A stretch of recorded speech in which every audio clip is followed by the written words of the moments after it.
পাঙাশ মাছ দিয়েও এত মজা করে রান্না করা যায় বা পাঙাশ মাছের যে এত টেস্ট ভালো আসে আমি কখনো জানতাম না। আর বিশেষ করে লাউ পাতা দিয়ে লাউ পাতার ফ্লেভারের সাথে পাঙাশ মাছের কম্বিনেশনটা অনেক মজাদার, অনেক সুন্দর হয়েছে। প্লাস এত লোভনীয় খাবার। এই মাছটা আসলে নর্মাল মাছ হিসাবে এতটা গুরুত্ব দেওয়া হয় নাই, কিন্তু এই মাছটা আসলেই টেস্টি সুন্দর করে রান্না করতে পারলে।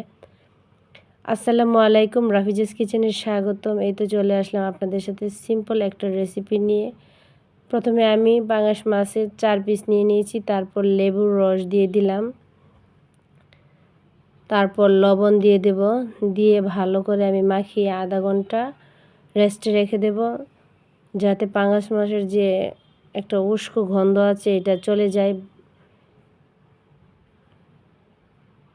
2 চামচ লেবুর রস দেওয়ার চেষ্টা করবেন। তারপর আমি নিয়ে নিলাম শুকনো মরিচ, কাঁচা হলুদ, ধনিয়া, জিরা, সরিষা, 5 ফোড়ন, 2টা লং, 2টা এলাচ, 2টা দারচিনি, 4-5টা গোলমরিচ দিয়ে আমি হলুদটাকে প্রথমে একটু ভাজা ভাজা করে নিয়েছি। টালা হচ্ছে যাতে কাঁচা কাঁচা ফ্লেভারটা না থাকে।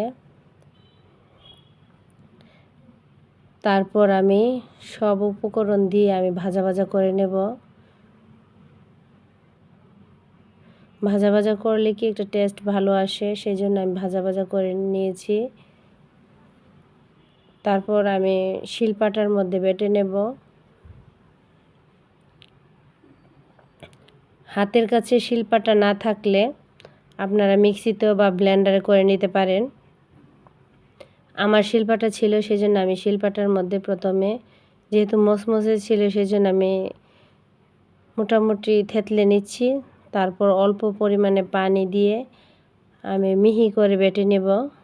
আমি এক্সট্রা মরিচ হলুদ দেব না, যেহেতু হলুদ দেওয়া হয়েছে, মরিচ দেওয়া হয়েছে, সেই জন্য আমি আর এক্সট্রা মরিচ হলুদ কোনো কিছুই দেব না।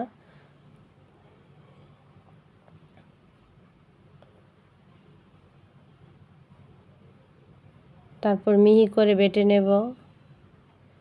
এই তো বাটা আমার কমপ্লিট হয়ে যাচ্ছে।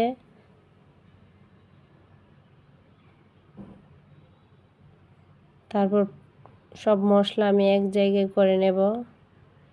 নিয়ে আমি পাঙাশ মাছ ভালো করে ধুয়ে পরিষ্কার করে নেওয়ার পর দেখেন এরকম হয়ে গেছে। তারপর আমি মশলার মধ্যে একে একে প্রত্যেকটা মাছের পিসে আমি মশলা ভালো করে লাগিয়ে 10 মিনিটের মতো রেস্টে রেখে দেব। অল্প লবণ দিয়ে দিলাম, আমি আমার স্বাদ মতো লবণ দিয়ে দিয়েছি। তারপর ভালো করে হাতে আমি মাখিয়ে নেব। আর লেবু দিয়ে পাঙাশ মাছটা ধুইলে অনেকটা পরিষ্কার হয় এবং টেস্টও ভালো আসে। তারপর আপনাদেরকে লেবুর রসটা দেখানো আমার হয় নাই, স্কিপ হয়ে গেছে। আমি আবার লেবুর রস দিয়েছিলাম 2 চামচের মতো, দিয়ে ভালো করে আমি হাতে মাখিয়ে নিয়েছি। তারপর পেঁয়াজ কুচি দিয়ে দিব।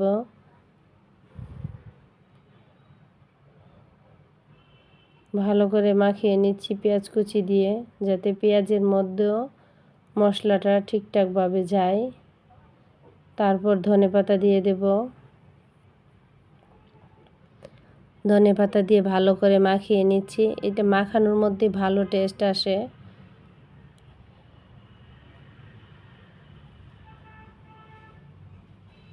তারপরে এই তো ধনেপাতা, পেঁয়াজ সহকারে একটা লাউ পাতা আমি ধুয়ে পরিষ্কার করে শুকিয়ে নিয়েছিলাম।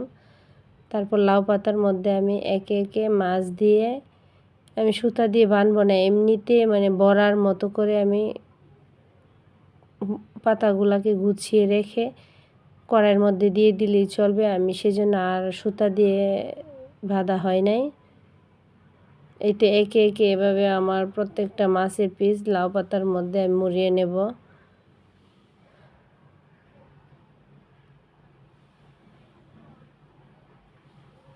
লাউ পাতা দেওয়ার কারণে টেস্ট এত ভালো আসছে যে বলার বাহিরে। লাউ আমি এমনিতে করে ট্রাই করে দেখেছি, কিন্তু এত টেস্ট আসে নাই লাউ পাতা দিয়ে যে টেস্টটা আসে।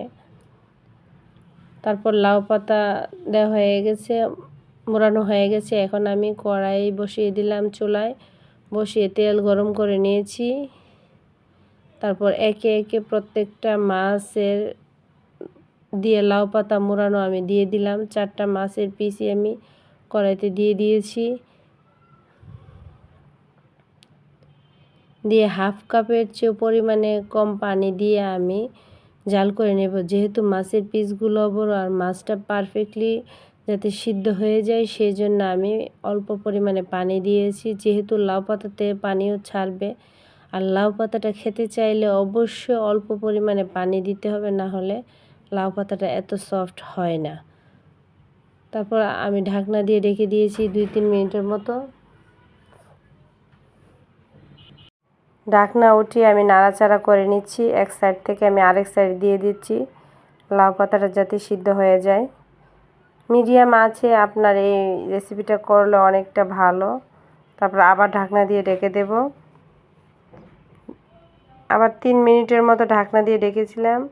তারপরে এই যে ঢাকনা উঠিয়ে আবার নাড়াচাড়া করে নিচ্ছি। মাছটা যাতে পারফেক্টলি সিদ্ধ হয়ে যায় বা টেস্ট ভালো আসে সেই জন্য আমি নাড়াচাড়ার মধ্যেই রেখেছি।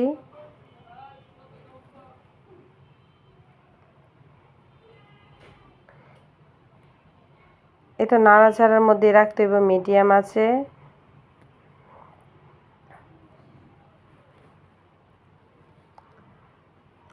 এই তো হয়ে গেল আমার মজাদার লাউ পাতা দিয়ে পাঙ্গাস মাছের রেসিপি। ভালো লাগলে অবশ্যই ট্রাই করবেন। সবাই ভালো থাকবেন। আল্লাহ হাফেজ।